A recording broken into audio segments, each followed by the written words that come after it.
ನಮ್ಮ ಶಕ್ತಿ 24.1% ಇತ್ತು. ಪಿತೂರಿ ಮಾಡಿ ನಮ್ಮನ್ನ ಹೊಡೆದು ಇವತ್ತು 6.65 ಇಳಿಸಿದ್ದಾರೆ. ಇದು ಆಗಬಾರ್ದಾಗಿತ್ತು. ದುರ್ದೈವದ ಸಂಗತಿ, ಪರಿಶಿಷ್ಟ ಜಾತಿಯನ್ನ ಹೊಡೆದು ಛಿದ್ರ ಮಾಡತಕ್ಕಂತ ಕೆಲಸವನ್ನ ಭಾರತೀಯ ಜನತಾ ಪಾರ್ಟಿಯವರು ಮಾಡಿದ್ದಾರೆ. ಅರ್ಥ ಮಾಡ್ಕೋಬೇಕು. ನಾವು ಹೇಗೆ ಬಾಳ್ಬೇಕು ಮುಂದಿನ ದಿನಗಳಲ್ಲಿ ಅನ್ನೋದನ್ನ ನಾವು ಅರ್ಥ ಮಾಡ್ಕೋಬೇಕು. ಅದಕ್ಕಾಗಿ ಇವತ್ತು ನಾನು ತಮ್ಮಲ್ಲಿ ಛಲವಾದಿ ಸಮುದಾಯದವರನ್ನ ಕೇಳೋದಕ್ಕೆ ಬಂದಿದ್ದೇನೆ. ನೀವು ಒಗ್ಗಟ್ಟಾಗಿರ್ಬೇಕು. ಯಾರೋ ಬಂದು ಹೇಳ್ಬೋದು ನಿಮಗೆ, ಆದ್ರೆ ಯಾರ ಮಾತನ್ನು ಕೂಡ ನೀವು ಕೂಡದು ನಮ್ಮ ಸಮುದಾಯ ಒಗ್ಗಟ್ಟಾಗಿ ಇರಲೇಬೇಕು ಅನ್ನುವಂತ ಮಾತನ್ನ ಹೇಳೋದಕ್ಕೆ ಬರ್ತೇನೆ. ಬಾಬಾ ಸಾಹೇಬ್ ಅಂಬೇಡ್ಕರ್ ಅವರಿಗೆ ಅವಮಾನ ಮಾಡಿದ್ರೆ ಸಹಿಸ್ತೀರಾ? ನೀವು ಸಹಿಸ್ತೀರೇನ್ರಿ? ಆ ಕಿಚ್ಚು ನಿಮ್ಮಲ್ಲಿ ಪ್ರತಿಯೊಬ್ಬರಿಗೂ ಬರಬೇಕು. ಈ ರಾಜ್ಯದಲ್ಲಿ ಗೌರವವನ್ನ ಸಂಪಾದನೆ ಮಾಡಿ ನಮ್ಮೆಲ್ಲರಿಗೂ ಕೊಟ್ಟಂತ ಬಸವಲಿಂಗಪ್ಪನವರು ಮತ್ತು ಅವರ ಜೊತೆಯಾಗಿ ದಿವಂಗತ ರಂಗನಾಥ್ ಅವರು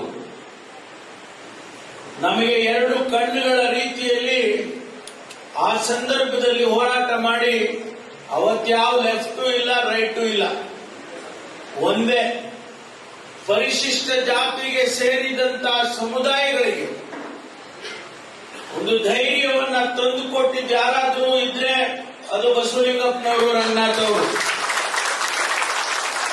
ಅದು ಈ ಭಾಗದವರು ಅಂತ ಹೇಳಿ, ಮಧ್ಯ ಕರ್ನಾಟಕ ಅಂತ ಹೇಳಿ ನೀವೇನ್ ಹೇಳಿದ್ರಿ, ನಮ್ಗೆ ಲೀಡರ್ಶಿಪ್ ಹೋಗ್ಬಿಟ್ಟಿದೆ ಅಂತ. ಲೀಡರ್ಶಿಪ್ ತಗೋಬೇಕು. ಲೀಡರ್ಶಿಪ್ ಸುಮ್ಮನೆ ಹೆಂಗ ಸರ್ಟಿಫಿಕೇಟ್ ಕೊಡೋದಿಲ್ಲ, ಈಗ ಕೊಟ್ರಲ್ಲ ಅಲ್ಲಿ. ಲೀಡರ್ಶಿಪ್ ಅನ್ನ ತಗೋಬೇಕು ನೀವು. ಮಧ್ಯ ಕರ್ನಾಟಕದಲ್ಲಿ ಇರ್ತಕ್ಕಂಥ ಮುಖಂಡರುಗಳು, ನಮ್ಮ ಸಮುದಾಯಗಳಲ್ಲಿ ಇರ್ತಕ್ಕಂಥ ಮುಖಂಡರುಗಳು ಲೀಡರ್ಶಿಪ್ ಅನ್ನ ಕೈಗೆ ಎತ್ಕೋಬೇಕು. ನಾನು ಕಳೆದ ಬಾರಿ ಇಲ್ಲಿ ಬಂದಾಗ ಹೇಳಿದೆ, ನೀವು ಯಾರಿಗೂ ಅಡಿಯಾಳುಗಳಲ್ಲ, ಯಾರಿಗೂ ಅಡಿಯಾಳುಗಳಲ್ಲ. ನೀವು ಬಾಬಾ ಸಾಹೇಬ್ ಅಂಬೇಡ್ಕರ್ ಅವರು ಶಕ್ತಿಯನ್ನ ಕೊಟ್ಟಿದ್ದಾರೆ, ನಿಮಗೆ ಧೈರ್ಯ ಕೊಟ್ಟಿದ್ದಾರೆ, ಸ್ವಾಭಿಮಾನ ಕೊಟ್ಟಿದ್ದಾರೆ. ಆ ಸ್ವಾಭಿಮಾನದ ಸಂಕೇತವಾಗಿ ನೀವು ಲೀಡರ್ಶಿಪ್ ಅನ್ನ ತಗೊಳ್ಬೇಕು ಅಂತ ಹೇಳಿ ನಾನು ಕಳೆದ ಬಾರಿ ಬಂದಾಗ ಹೇಳಿದ್ದೇನೆ. ನಮ್ದು ಸಹಾಯ ಇದ್ದೇ ಇರುತ್ತೆ. ನಾನಾಗ್ಲಿ, ಡಾಕ್ಟರ್ ಮಹದೇವಪ್ಪನವರಾಗ್ಲಿ, ನಮ್ಮ ಶಾಸಕರುಗಳಲ್ಲಾಗಿ ಯಾವುದೇ ಸಂದರ್ಭದಲ್ಲಿ ನೀವು ನಮ್ಮನ್ನ ಕರೆದಾಗ ಬರೋದಕ್ಕೆ ನಾವು ತಯಾರಾಗಿದ್ದೀವಿ ಅಂತಕ್ಕಂಥ ಮಾತನ್ನು ಹೇಳ್ತೇವೆ. ಹಾಗಾಗಿ ಇವತ್ತು ಡಾಕ್ಟರ್ ಮಹದೇವಪ್ಪನವರು ವಿವರವಾಗಿ ಹೇಳಿದ್ದಾರೆ.